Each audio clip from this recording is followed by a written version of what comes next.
What is up, guys? Fado82 coming at you with a weekly Rust update video. What you're taking a look at right now is the high wooden gateway which has been added into the game. Keep in mind this is the first iteration. As of right now, it works by snapping it in place and then placing corresponding walls on the sides of it. You can interchange it with the wood perimeter walls and the stone perimeter walls. They do work interchangeably at this point in time. Even though it's a wood gateway, it will work with those stone walls, so you want to be aware of that. Once you place it down, it's not going to be secure, so even though you may have building privilege, you want to be aware you're going to need to snap a code lock on it to make it secure. It does open fairly slowly, so keep that in mind when you're opening and closing it so no one runs through. This is not going to be a default blueprint. It's going to run you 500 wood to go ahead and craft it, and it's going to take about 5 seconds to craft. The wood gateway is highly susceptible to melee damage, so players with axes will be able to get through it in no time. And if they're going to go ahead and use C4, it's going to take exactly 2 C4 charges to go ahead and get through that wood gateway. It is 750 health as of right now. That could change in the future, but as of right now, 2 C4 charges will get you through that wood gateway. If players are going to go ahead and shoot some rockets at it, it's going to take exactly 4 rockets to get through that wood gateway. So keep that in mind, guys, when you're integrating this into your building designs.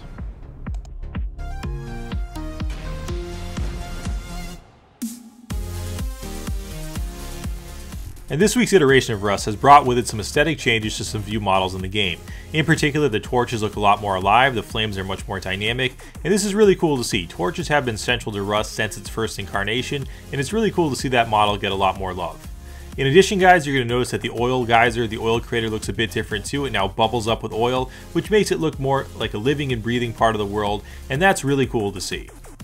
Something else that you guys want to bear in mind is there's now a life history screen in the game. In particular, this shows up when you die, when you sign back onto a server. So if you die in your sleep, it's going to be told to you now who killed you, how you died, and what weapon was used, and how long you were alive for. This helps players to know who may have killed them in their sleep.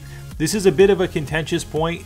There are pros and cons to it, so it's interesting to see that in the game. But now when you wake up, you'll no longer just wake up on a beach and wonder what happened, but you'll now have some information to give you some feedback. As we covered last week, the Holo sight has been added into the game, and it is a weapon attachment that brings us back to the days of Legacy. It's just a placeholder view model right now, so that's likely going to change in the future. As of right now, it's not a default blueprint. It's going to be rare to find, and it's going to run you 60 high quality metal if you want to go ahead and craft it. You can put it on the weapon with the silencer, so you don't have to pick one or the other, and they do complement one another nicely.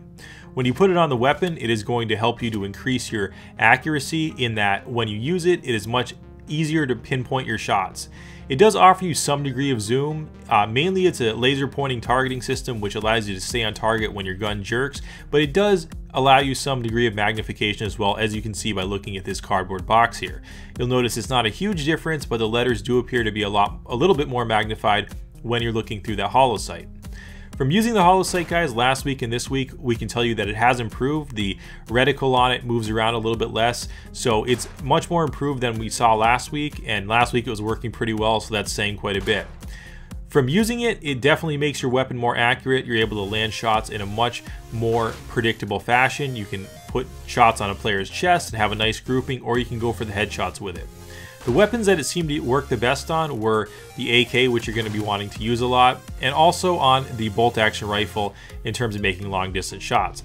I found that it was particularly effective on the shotgun as well, and it does work on the crossbow right now, but it doesn't seem to be lined up too well with the crossbow, so that's something that may have to change in the future. The weapons that we weren't able to use on were the revolver and the rocket launcher, so that's something to bear in mind.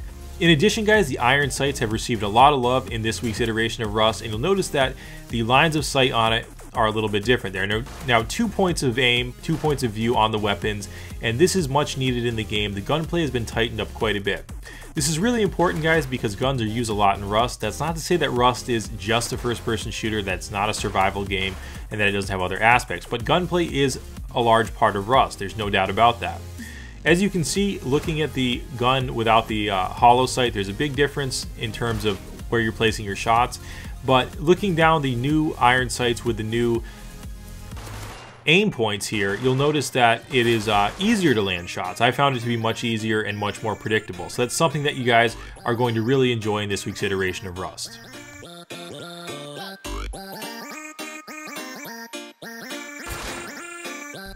And last but not least, what everyone's been looking for, here's a first look at the attack helicopter in Rust. It's currently live on the development branch. It may or may not make it in time for this week's patch, but here's a look at it, guys, and we're going to talk about its functionality. As of right now, it was not firing back to players on the dev branch, but it will be a formidable opponent in the future, so be aware it will be going after players. With regard to that, it's going to be going after specific types of players. This is not a helicopter that players can control in any way, shape, or form. It's going to go after players who are geared and perhaps players who have had a higher kill ratio. I'm not entirely clear on that, but it does have some type of logic behind it, and it will be going after not naked players, but players who do pose more of a threat on the server. It can be thought of as a PvE type of an event, and it certainly will be an event for the server. When the helicopter's in the sky, it takes a considerable amount of firepower to take it out. It has various hitboxes on the helicopter. You have to destroy parts of the cockpit, the rotor, things of that nature to be able to get it to go out of the sky. Once it falls out of the sky, it will go to the ground. As you can see here, rubble will fall to the ground, and fires will be burning. There will be large oil fires which are spread throughout the crash site in addition to that main hull of the helicopter. When this occurs, guys, there will be crates spread throughout the ground with high-end loot, so it'll be loot from the higher end of the loot table. And when you're here, you can wait for the fires to go out to loot the crates, or you can go ahead and try to loot the crates but take damage from the fire. It is substantial damage that you will be taking from the fire, so keep that in mind. This is what a crash site is going to look like. Again, it may look a little bit different when it goes live, but it's really going to be an awesome event for the server. It's going to be something that is going to be a lot of fun and really keep things interesting, especially if you're waiting for those fires to die out and you're holding off, you know, enemies while you're waiting to loot those crates. It's going to be a very tense and visceral experience, and there's a lot of high-end loot in there. From initial tests, we found C4, rockets, multiple stacks of high-end ammo in the range of 200 or more rounds, so really cool stuff. The helicopter does stay on the ground, and it is a solid object, and the helicopter, if it's not destroyed within 15 minutes, it will take off. Hope you guys enjoyed this. Fado82, peace.